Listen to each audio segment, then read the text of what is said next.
Hi there everybody, welcome to another agileKRC webinar. Firstly, big apologies that there's been quite a long delay between the last one and this one. Been attending conferences recently and we get so much good feedback on the webinars saying, please can you run them again? Bottom line is we've been very busy, so here we go, and it's quite a controversial, quite an interesting topic we're going to look at today, which is the role of the project manager and the role of the Scrum Master. And in fact, the role of the team manager. There's a lot of blending going on in these particular roles. Now, in terms of the structure, I need to establish some basics at the beginning, go through some what I call 3 typical scenarios.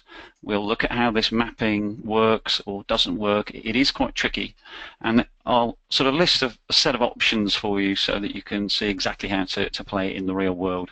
I'll recap at the end so that you're clear about what I've said, because just to warn you, the first 10 minutes are going to be quite easy, I think. Then it gets tricky. So if you're in the middle of your sandwiches at that point, you might want to get into a little bit of deep thinking. That's why the recap is at the end. Now on the screen there, you can see there's a few more bits of information. We are recording the webinar and the slides will be available on our website within 24 hours. A couple of bits of information about how to use the webinar software. Firstly, if you can see a little orange arrow or a white arrow on an orange background, that is your little panel, and if you use that you can do things like size various things, but also importantly at the end you can send in some questions, so we're happy to take questions at the end. Maybe that'll be around about the 40 minutes from now. You may also have the webcam view of myself, and you might be a bit unlucky, but you could have an entire screen full of my face at the moment. If you go to the top of the webcam viewing area, there is a sort of a layout button which you can size it and move it over to one side, and you could even turn it off. I'll leave that with you. So just by way of introduction, very briefly, I'm the Chief Executive of agileKRC. We're a very pioneering company in terms of Agile. We've been at the forefront of Agile now for nearly 20 years. At times we're a bit controversial. Sometimes we go up the down escalator, and sometimes we get it wrong, but sometimes we get that right. Many moons ago, there was a method called DSDM, Dynamic Systems Development Method. That was, just about to go extinct back in 2006. But I led a team then that actually decided, no, hang on, this is actually pretty clever stuff in there. And now you'll find DSDM, Agile PM, is one of the fastest selling Agile project management approaches in the world today. I've been lead author for the new Prince2 Agile product, and I'm going to try and bring some of the knowledge from the Agile PM, DSDM information and the Prince2 Agile information to bear in this presentation. There's a few other things for you on the slide there if you want to read those, but we are very time poor on this session, so I want to get into it as quickly as I possibly can. Now, before I sort of go any further, I just want to give you the results from the entry sort of questions that you got when you signed up. And we basically said, is your organization clear on what the role of the Scrum Master and the role of the project manager is? And 11% said yes, so hopefully you're still going to attend this just to see if I can confirm your feelings or point out anything. Mostly was 22%. But those that said somewhat or no and not sure, they were both on 28%. There was 11% that didn't answer. Now, to debunk those figures for you, in effect, it's 2 to 1 people on this webinar are saying, I don't quite know how these things map correctly. That's what I'm going to try and address in this webinar. Now, because we're time poor, there's no polls in the webinar today, and by that I mean there's no sort of question and sort of voting things. I don't mean Polish people. I think we had well over 100 on the last one. Now, I want to start with some basics. Firstly, roles and responsibilities. Do we need them? And the answer is, actually, we do need to be very clear who does what. I go into lots of companies and try and help them with failures and, what went wrong. And just writing down something like people weren't clear of their roles and responsibilities is a very common sort of diagnosis, and therefore we really do need to get crystal clear on who does what.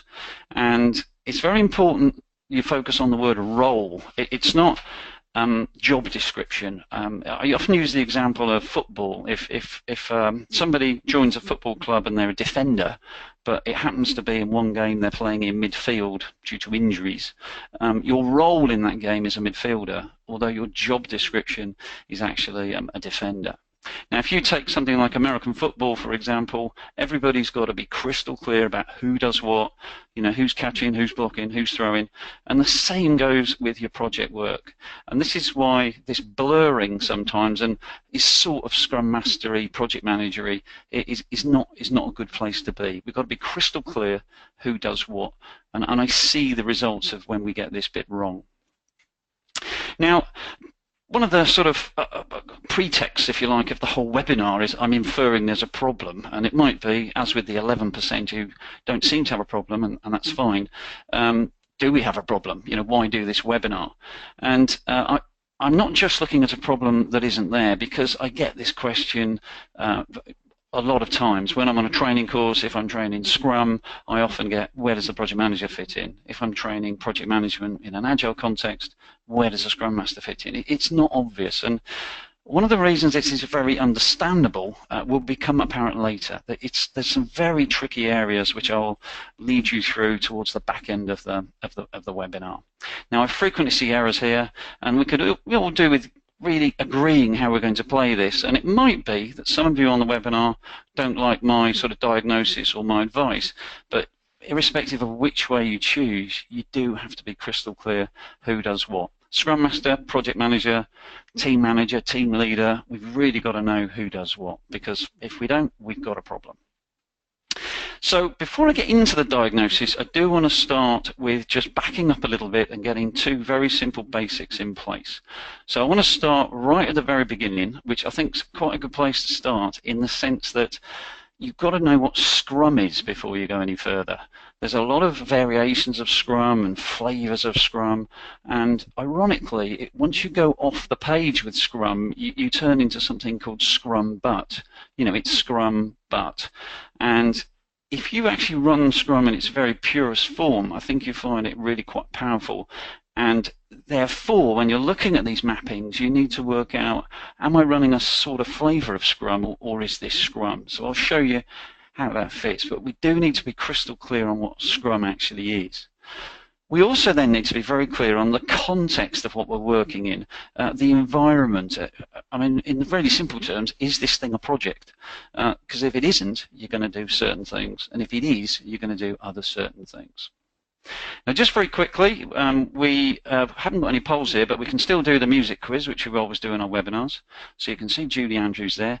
And what I'd like to know from you at the end, don't write in right now, but at the end, in what year was The Sound of Music released? So that's your quiz question, and we'll give you the answer right at the end.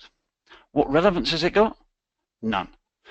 So moving on, what is Scrum? Now, a lot of people over-engineer this method, and it's clearly defined in about 15 pages, which is the definitive guide to Scrum. And all it is a framework to manage product development. Very interesting the word manage is in there, because we're going to start talking about how emotive the word manage is as we get into sort of self-organizing teams later on. But the word manage is written there in the actual Scrum definitive guide. There are three roles in Scrum: the Scrum Master, the Product Owner, and everyone else, or the development team. So you don't have things like business analysts or designers. There's 5 events, sometimes called ceremonies in Scrum, so you have something like the sprint and the daily stand-up. And there's also 3 artifacts, or the products, if you like the product backlog and the sprint backlog. And ideally, the lovely sweet spot of Scrum is when you have one team, one product, you've got one dedicated product owner, you're in one room, and everything's lovely jubbly. The irony is, whenever you have that scenario, it's probably a very nice place to be in. But unfortunately, in the real world, it doesn't always work out like that. And we have variations and we have complications. And this is why when we have this lovely vanilla Scrum flavor, things are quite easy.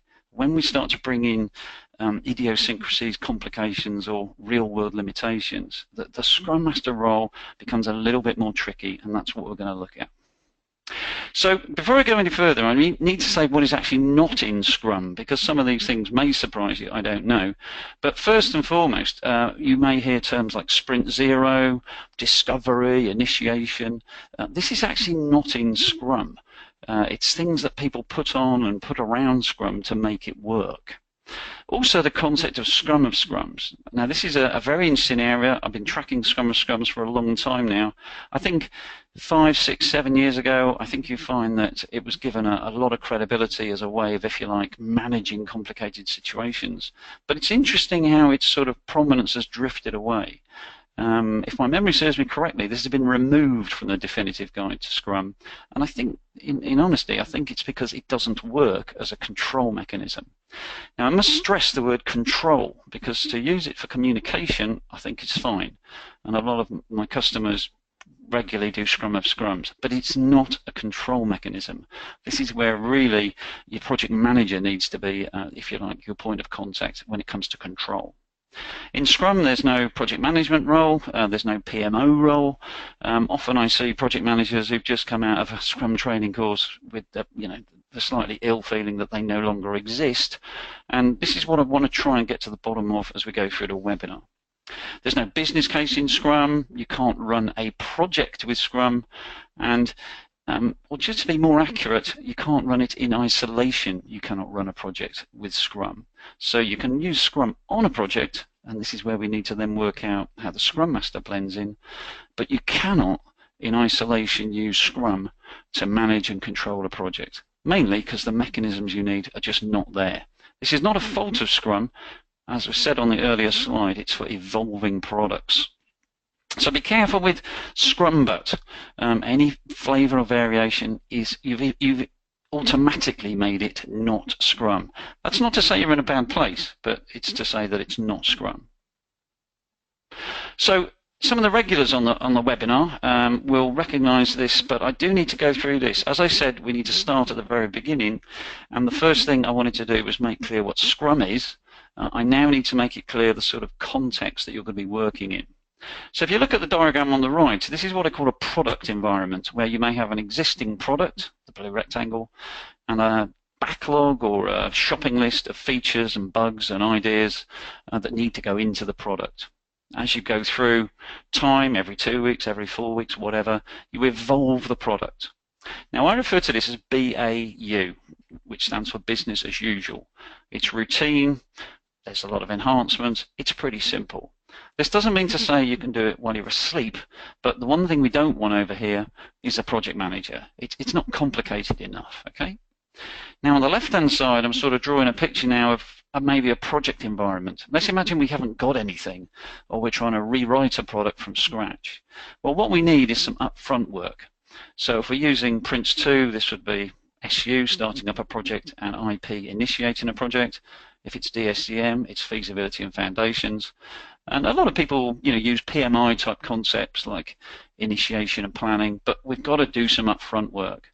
And this is where things like Sprint Zero come about. Now, I do have a slight worry with Sprint Zero. I see quite a few Sprint Zeros, and they look a little bit, thought up as you go along. You've got no real need to invent things like Sprint Zero, because if you just go to project management basics, you've got a huge checklist of, what to look for and what not to look for. That doesn't mean to say we've got to write a big document. It just means to say the due diligence that we need to carry out before setting off on, a £1 million adventure. We've done our homework.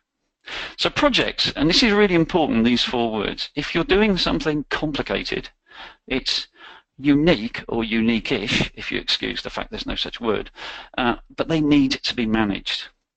So if we have a lot of moving parts, if I take an IT example, maybe a front-end GUI, you've got some back-end work, you might have, some branding, you might have, returns policy, all sorts of things going on. This is a project. They're not easy. They need to be managed if you've got, as I say, many moving parts. Importantly, though, also, they're temporary.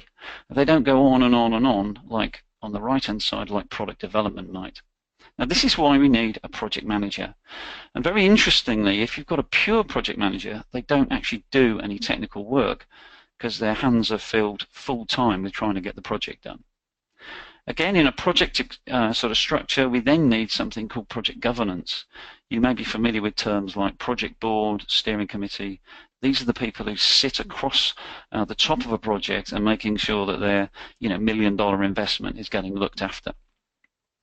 Now, these, if you like, are chalk and cheese, and you need to make sure that you send your work down the right channel, but it all could be part of what an organization is doing.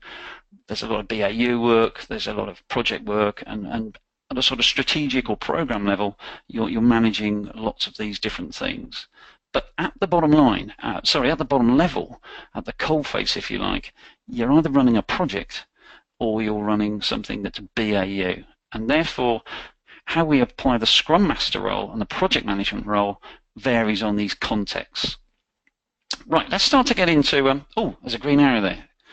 That's a new green arrow. It's only just been introduced a couple of days ago. But what that's showing there is at the end of the project, the thing you create then moves into the product environment where you might use BAU to look after it. And if you're using Agile in the project structure, that will be delivered incrementally. But again, a project's temporary, so at the end of, say, a year-long project, it might be you move into looking after that product in a different style, and that style being BAU. I'm now going to show you the 3 scenarios you need to look at. And what you can do is look at exactly what you're working on at the moment and see what scenario you are in. So scenario 1 is what I'm calling BAU. You don't need a project manager here. So that's the good news. This is quite easy. If you've got a Scrum Master and you're doing Scrum, then the Scrum Master is the Scrum Master and there's no project manager. So lovely jubbly, very easy. Now, one thing you need to be careful with in scenario 1 is if you do have a nice backlog of things sitting on the wall or sitting in an Excel spreadsheet or in TFS or what have you, be careful with these things called epics. It looks like a post-it or a one-line entry, and by the time it bubbles up to the top of the backlog, it should be easy to decompose it into user stories, and then we work on it no problem using BAU.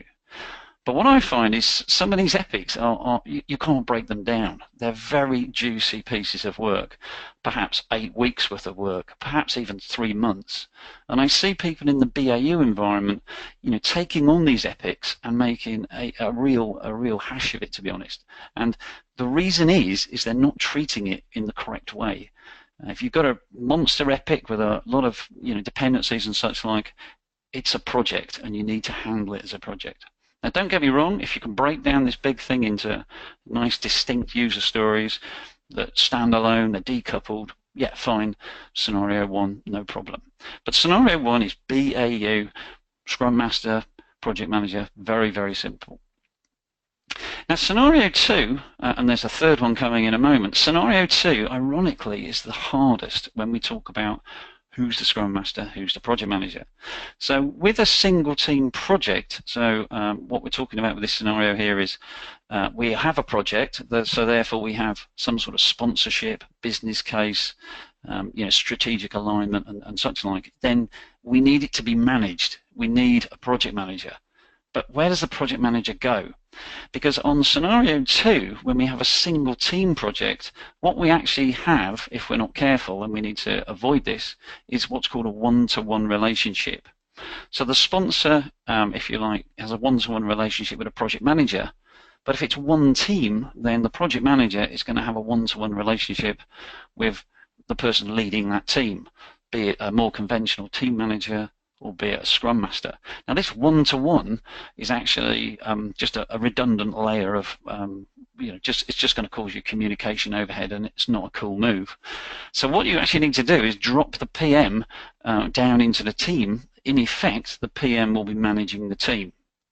Now, will they therefore be the Scrum Master? Well, possibly, and I might even say probably, but maybe not. The Scrum Master is a role in the team, but they're not necessarily the person managing or leading that team. But certainly, if we're running a project, we need someone in charge of that team. Now, I just want to leave that with you for the moment, because scenario 2 is quite hard, and I'll explain it later when we get to the tricky bit. Now, scenario 3, ironically, look, it's a bit bigger and more complex, but it's actually a bit easier to solve. If you have a sort of sponsor at the top, you have a project manager sitting above the delivery level, so they shouldn't be getting into any delivery at all. If we take, they shouldn't be doing anything like branding or writing software. They should be just managing the complexity of the teams sitting below. So there we have teams X, Y, and Z. They're all working like crazy trying to get their bit of the work done. Who is sitting above it, making sure that this is synchronizing and this is working well? So the teams, if you take on this example here, X, Y, and Z, are going to be managed by sort of, in inverted commas, team managers. Someone is in charge of that team. Now, as I said earlier, it could well be the Scrum Master that's in charge, and I'll explain what I mean by in charge in a moment, but they're in charge of that team.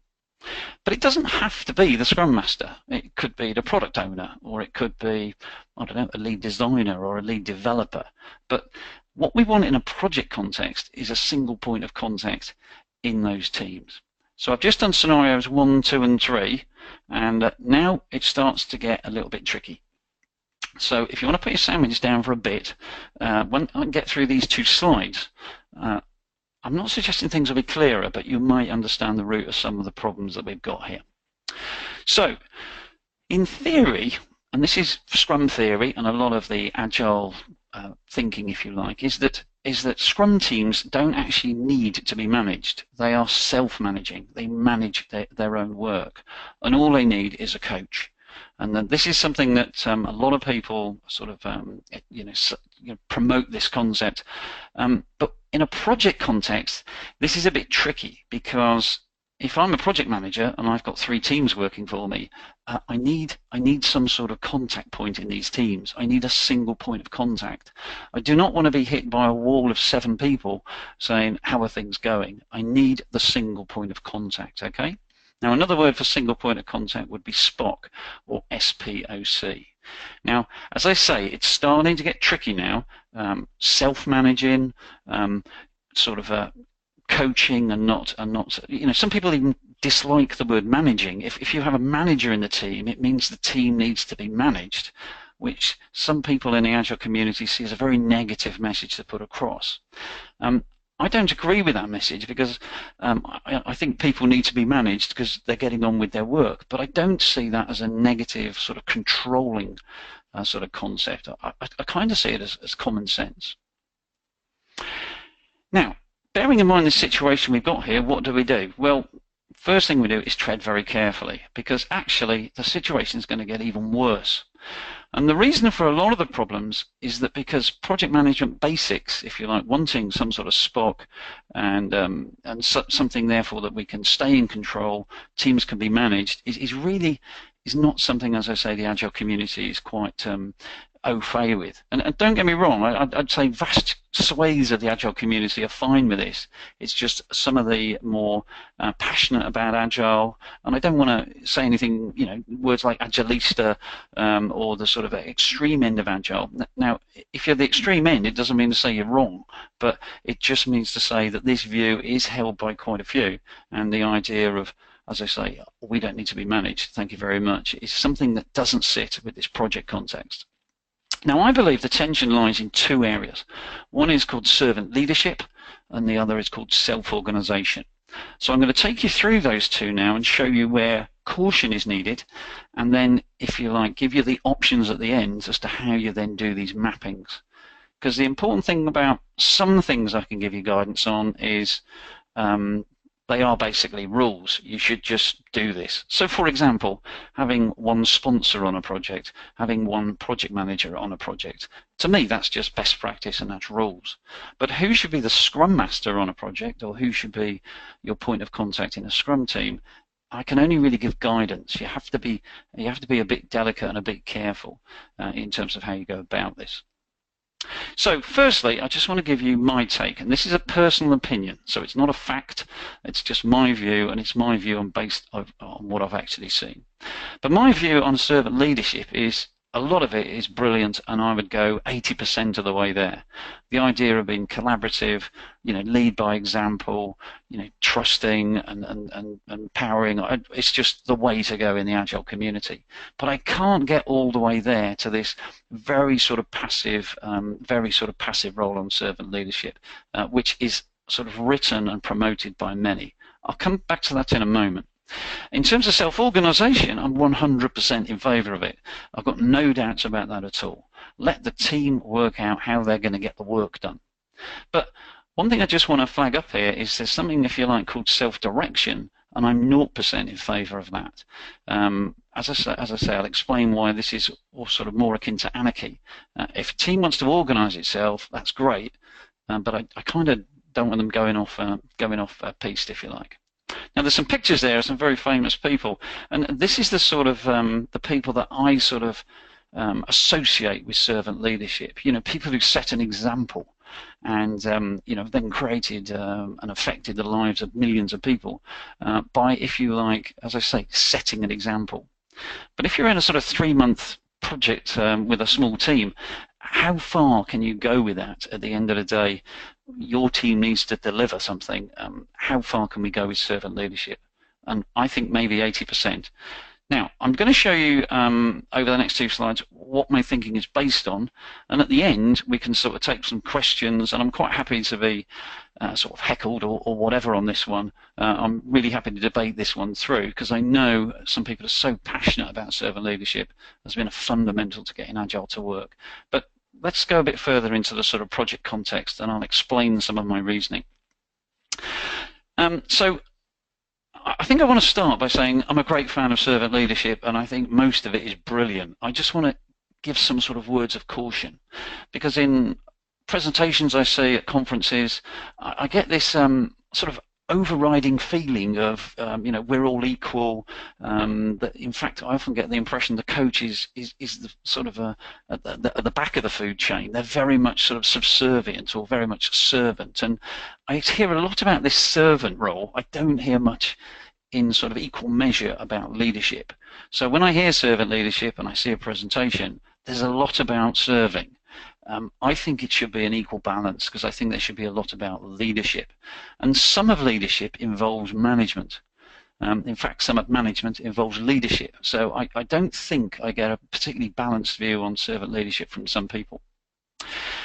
One of my observations over years and years of doing this is that when a team is very much sort of equals, they all win together, it's a great feeling and it works really well. And when a team succeeds, they're very happy to share the success.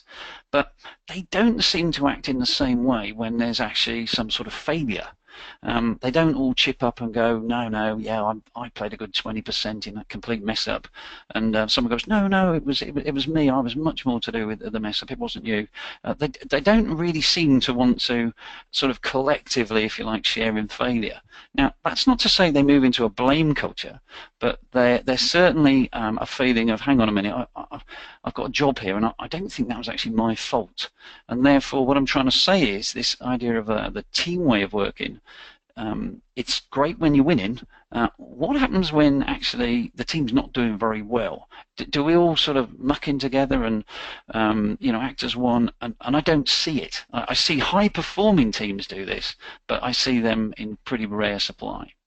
Because when something's going wrong inside a team, and I showed you sort of teams X, Y, and Z earlier, if team Y is having trouble, what are we going to do? And one thing for sure is they stop communicating with team X and team Z. They're just trying to sort their own sort of fire out. Now, this is why I think you need to know who's in charge. I think it's utterly essential that you need to know in a team where the buck stops, and you need to know who is accountable.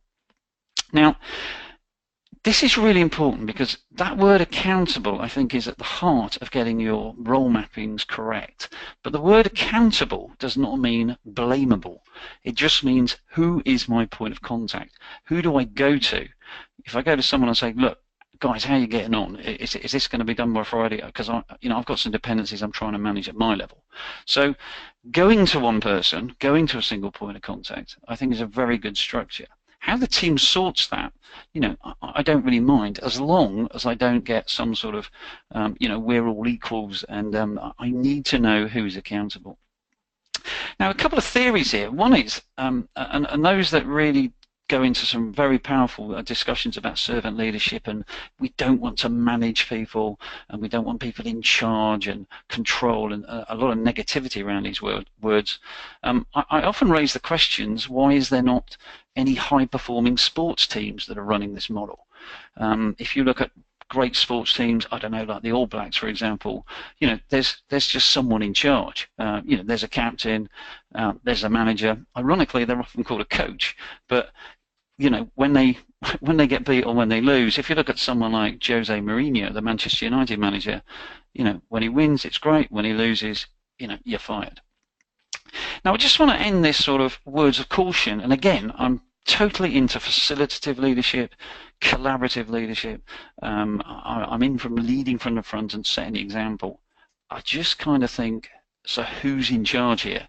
And that's why I think you can make these role mappings work a lot easier if we get rid of some of the vagueness. Now, there's a picture of a gentleman in the bottom right-hand corner there.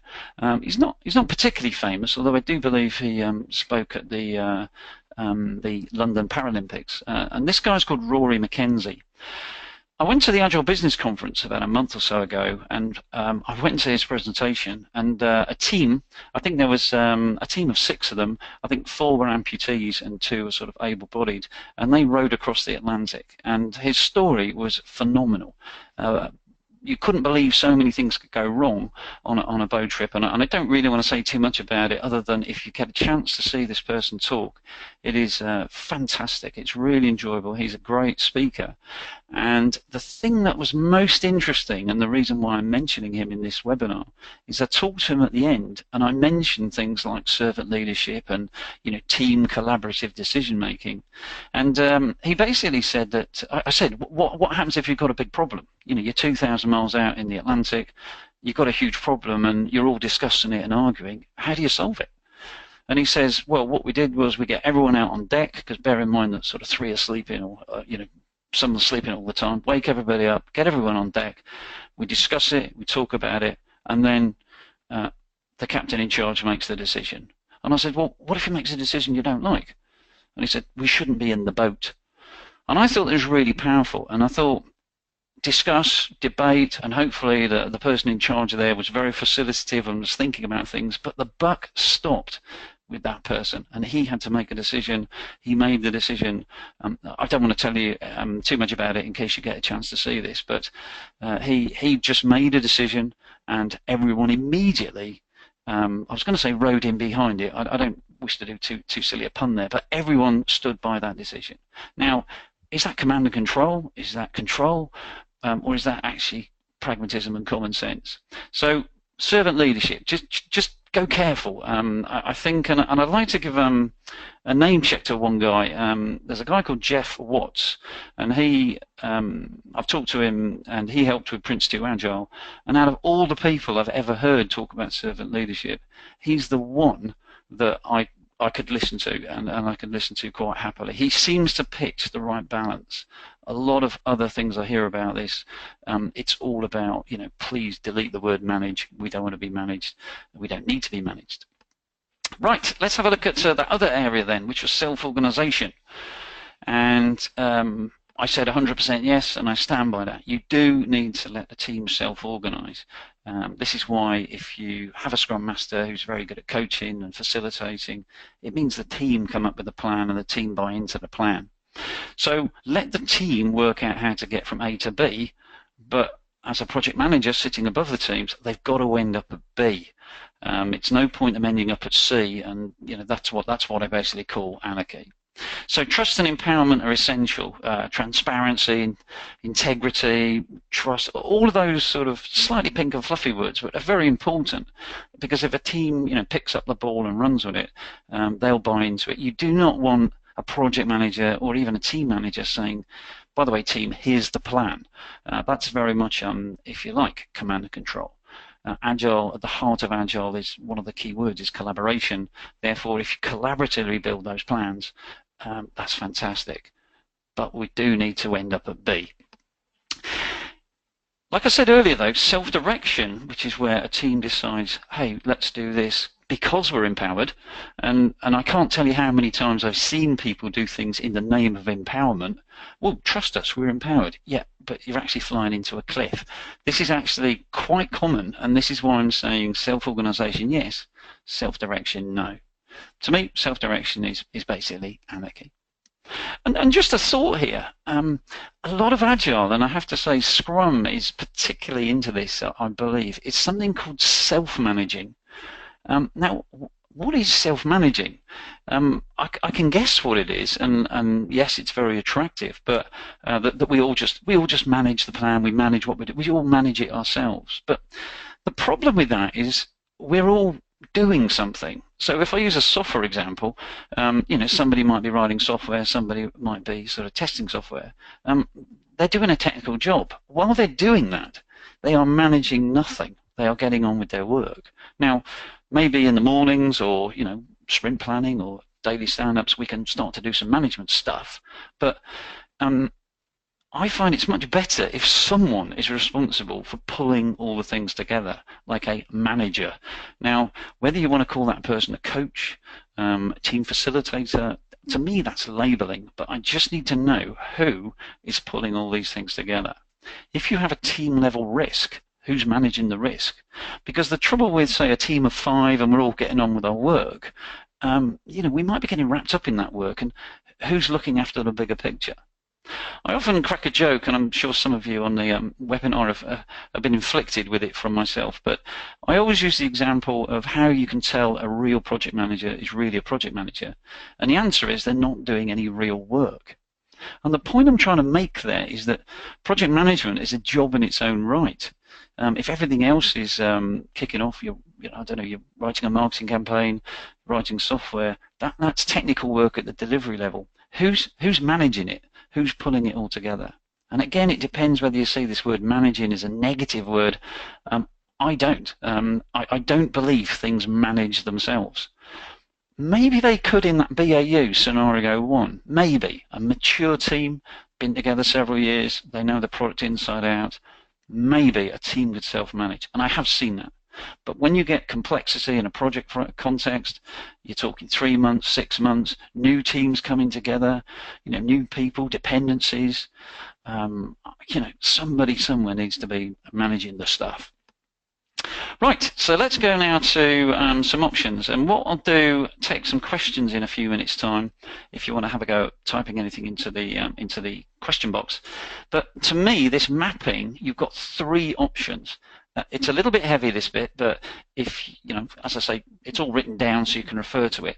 But the 3 options you've got with this Scrum Master, Project Manager, Team Manager conundrum is this. So option A is quite simply to run a default where the single point of contact in the team, you've got one, and it's the Scrum Master. So just to read that through, the default is to have a Spock in the team. So we've got one point of contact in the team. I don't want to be talking to 7 people about how things go, and I don't want to be pulling things off an information radiator. I want to be looking into the whites of people's eyes if I need to know at a sort of team level that my project's running correctly. Now, a key word is underlined there, the word typically. As I say, this is where I get into guidance. This is not a rule or a law, but typically it would be the Scrum Master, if you like, who's the point of contact. And they are, if you like, acting as the person managing the team. Now, as I say, it doesn't have to be the Scrum Master. It could be someone who's got that sort of management skills that can actually, sort of, if you like, lead the team. Manage a team, lead the team, coach a team. You could say what's in a word, but at the end of the day, I want to know who's pulling it all together to report up the line to the project manager as to how things are actually happening. Now, in scenario 2, remember the middle scenario, the one team scenario? You've in effect, if the Scrum Master is the one coaching and managing the team, they are therefore in effect, by definition, the project manager. So they're, if you like, a PM/TM/SM. As I say, scenario 2 is the most complicated of the 3 because you've got one team and you're trying to remove a layer of redundancy. Option B, if the Scrum team is performing quite well, and there's a very happy, stable Scrum team, it might be advisable to miss labels like team manager, but you still need this single point of contact. And it's probably, but like I say, not necessarily the Scrum Master. The reason it's probably the Scrum Master is because the Scrum Master is coaching the process. And that is actually what a project manager or a team manager does. They make sure the process is happening. So a Scrum Master might facilitate planning, but then making sure things are ticking over, removing things like issues and risks and blockers. This is a management type function, and whether you want to call it coach or management, I think the labelling is important. But as I say, in option B, I'm saying let's not try and put some labels on that aren't going to work particularly. Now, option C is the most complicated or the rarest, but sometimes you do meet a completely nailed-on Scrum team that's been working together for 5 years, and they don't like these sort of management anti-pattern sort of phraseology. And you might need to make a compromise. It's not ideal, and it's not something that happens very often, but it might be that they won't give you a single point of contact. A pure Scrum Master will not see themselves as the leader of the team. You need to actually blend the product owner role. The product owner is very much about direction inside a team because they prioritize and order the backlog, whereas the Scrum Master is very much into the process and into the coaching and removing blockers. So issue management, issue resolution, risk management, risk resolution, a Scrum Mastery type role. Whereas the product owner is more to do with, you could say a product owner's almost got a planning role. The fact they order the backlog is in effect a sort of planning role. So my 3 options are, I think most would be covered by A and B. Just be careful with your label, but you do need a single point of contact. And C is very rare, but the reason I mention it is because if you sort of roll into a Scrum team that's absolutely sort of optimized, you don't really want to upset them. That's why I'm saying go carefully here. Pragmatism, a bit of common sense wouldn't go amiss. So I don't think there's far to go, so I'll be looking at your questions in a moment. But to recap, to try and pull that together, remember the first half of the webinar was probably not too difficult, whereas the later bits, it's quite heavy. And the reason it's heavy is because what we're trying to do is difficult, because it depends on the context. It almost depends on the level of sort of knowledge and adoption of Scrum in its purest form, or whether it's sort of a little bit Scrumber. So just to recap, be very clear on what Scrum is and what Scrum is not. Be clear on your context. Is it multi-team project, single team project, or is it actually BAU? Be clear, I've just done that one. Just be clear on the scenario then. Is it 1, 2, or 3, which is what I've just done, repetition. And the 4th bullet point there is when you create these single points of contacts, and I'd be interested to get feedback on whether you don't think you need single point of contacts. Personally, I do, and one of the main reasons is because I see so many disasters that are caused by not having single point of contact. So be clear on how you create the SPOC inside the team, and I gave you the 3 options there, A, B, and C. Normally you're going to be going for A and B. And be careful how you do it. You might need a little bit of tact at times. Final slide, just to recap, and I don't know whether I'll get some flamethrowers from some of the Agile community, but I'm just going on what I see. This is just a view, and I'm giving it as food for thought. I'm quite happy to change my mind if someone can convince me, but I go primarily on what I see in the real world. So feel free to ignore it. It is based on experience. And a lot of the failures I'm dealing with at the moment are great fun, but I'm getting called in by many customers and working with many organizations, and the numbers are very big. We're talking millions of dollars, millions of pounds that have gone up in smoke in the name of Agile. And when you go in, you suddenly realize there's some real basics missing. These clear point of contacts, correct project startup, correct governance. It is amazing. And if the teams aren't all woven in correctly in a sort of project style, if it's a project, this is where I find you get most of the problems. So be agile, not fragile. And remember the airplane there, the Eurofighter, very agile airplane. It can turn incredibly quickly. And in fact, I saw Eurofighter do a demonstration recently, which was unbelievably impressive. But just because you're nimble and you can turn around quickly doesn't mean there's any lack of control, any lack of governance, and any lack of management. So as I say, that's my view, and I hope this has helped you in terms of how you map these roles. Now, just a quick commercial. I'll only leave it on the screen for a bit. We have got a Prince 2 Agile course in London on December the 7th. Our next Agile PM course is January 23rd. They are selling very quickly at the moment. December course is full. We occasionally get cancellations, but very rare. And I won't hit you too hard with the commercials other than to say we do everything to do with Agile, and we really enjoy it. We spend a lot of time handpicking and quality sort of checking the trainers and consultants we use.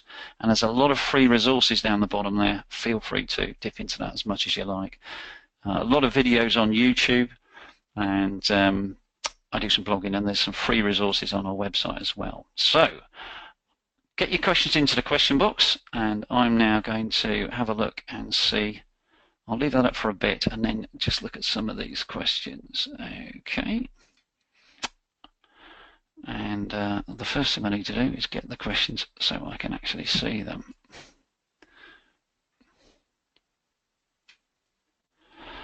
Right, here we go. Sagarika has said, what type of leadership is best for a project?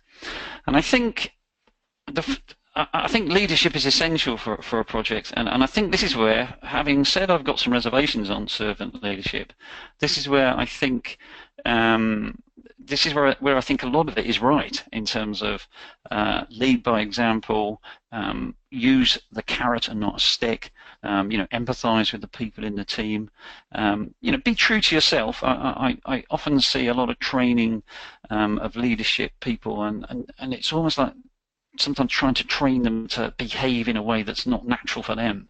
I think as long as you've got good intent, you're honest, I think, yeah, to me in Agile, you need to be facilitative, collaborative, passionate, all of the words that you would associate with things like servant leadership. So I do think that style of leadership is right. There's a lot written about command and control being so bad. You can't do command and control. But it is very interesting in some situations, like in the military situations, you don't really want a focus group to sort things out here. So I think style is one thing, and there's nothing necessarily wrong with certain styles. It's how it actually manifests itself. As I say, I'm a great fan of being in control. But command and control doesn't quite work very well with Agile, where you need to be responsive at the coalface. And if you're not empowering these people at the coalface, you're not creating the right sort of behaviours and such like. I've got one here from Pierre. It said, who should be the Spock? Can I depend on the type of project Scrum Master, either internal client or external supplier? Now that's a really good question, because one context I haven't really gone through is internal and external. So internally, you might be a project manager and you've got, say, a business change manager. So again, one project manager, I would have the business change manager reporting into the project manager, but that's very much internal to you. If you're working externally, to a supplier, you might actually just be a work package. So although you're a project manager, you're just a small part in a bigger picture over at the the supplier or the external customer, and vice versa. So I think this idea of external, internal, you've got to be very clear, what projects are we talking about? I help a lot of suppliers working on very big projects, but actually what they're doing is they're providing, if you like, they're working inside a work package for another customer, and it's their project. So be very clear where the business case is, whose project are we talking about. So again, I think that's a really good example of understanding the context. Because I guess what I'm trying to say is, if you're a supplier for a part of a bigger picture for a customer, in effect, you're, if you like, a team manager for the customer, if you understand me. Now, inside your work, it might involve 20, 30, 40, 50 people, and you have to manage it like a project. But the customer sees you as delivering an output from, if you like, a work package. Lorraine has asked me, often projects fail as they go to BAU too early. Your thoughts, please. I think an interesting point. Sometimes they go too late, as in they drift on and drift on and drift on, and then eventually people sort of disband the project and it fades away. I think that good governance is needed there. I think if you set, say, 12 months for a project, really at that point when you're thinking of shutting down a project, the question, and it is an exact phrase I use, you need to ask the question, is it safe to close down the project? And everyone's got to agree to that. You don't really want to sort of hang a lot of stuff into a sort of warranty period where we'll sort out things as they go along. You want a very clear, decisive handover. Projects are temporary. If you've been using Agile, you would have been doing a lot of incremental delivery anyway to lessen that. But I do think that just my general thoughts, I hate answering questions like this, but if you're handing projects over too early, then don't hand them over too early in future. But by that I mean put in a mechanism that really just makes sure that you haven't gone too early. Get hold of the key stakeholders. I would almost say it's almost like a project management role there to say, I don't think this is ready for sort of BAU. There's just too much left to left to build. I don't know if a house is a good analogy here, but you could sort of say, oh yeah, we'll sort the garden and the garage out. We'll build those later. Really, I think that's quite analogous to going too early. It should have been handled as a whole. What have I got here? I've got Bartosz. How to deal with micromanagement from POs and PMs. This makes teams not want to cooperate with management. I think that's a fair point that's been made there, but the interesting thing is that's not a structural problem. If you've got your points of contacts in the right place, remember what I said on the first screen there, get clear on the roles and responsibilities, who does what. Now what I think I'm picking up in that question, and it's A is a legitimate question and B is quite common in terms of a situation, is what we've got there is we've got incorrect behaviours, and the buck would normally go straight to the project manager on that. Why are those behaviours happening? Are people not clear of their role? Because you've got to be careful here. It's not someone that's just micromanaging for the fun of it. They might think that's what they're supposed to do. What typically happens is they're micromanaging because they're not confident. Therefore, if you could create transparency and visibility of progress, often they'll go away. But generally speaking, at project level, the project manager should be clear on who does what, 100% clear on who does what, and B then needs to manage those situations because they are issues, they are problems. It's going to damage your project. Now, if it's at a lower level, it's inside the team, then it will be the team manager or the Scrum Master who will be responsible for trying to sort those out. So, Bartosz, thanks for your question there. What have I got here? Dean, who should typically manage a Scrum when you have a PM and a strong technical lead? That sounds like you've got a situation there, actually, quite interesting. The bottom line is, I would say the project manager, because the project manager, their role is to manage projects.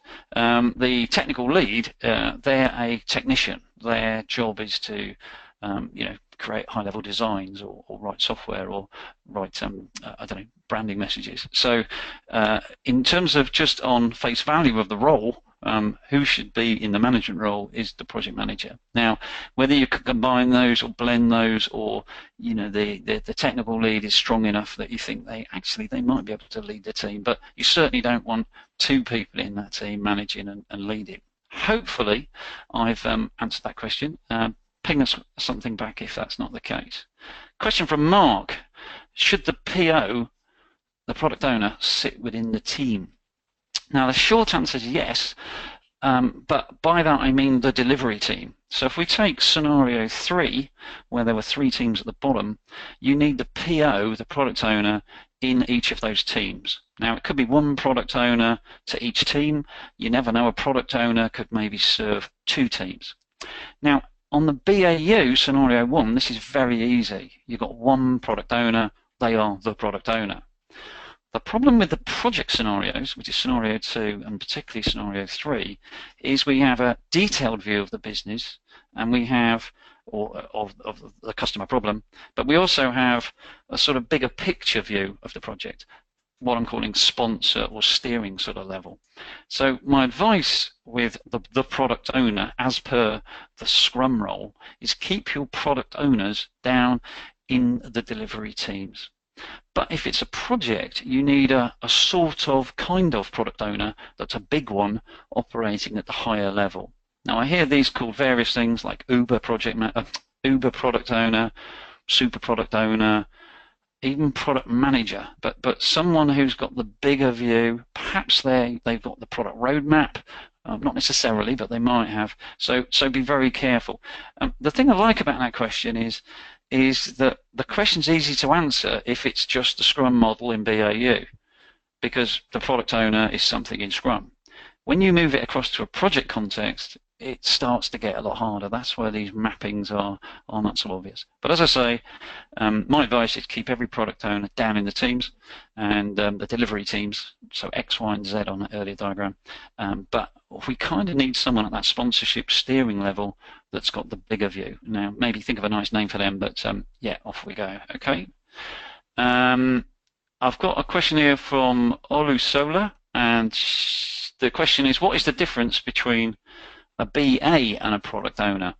Well, they are different, but they are similar. So a product owner, and I'm sorry to be funny, that they own the product. So they're very much they probably, I don't know, work in a department that's using the product.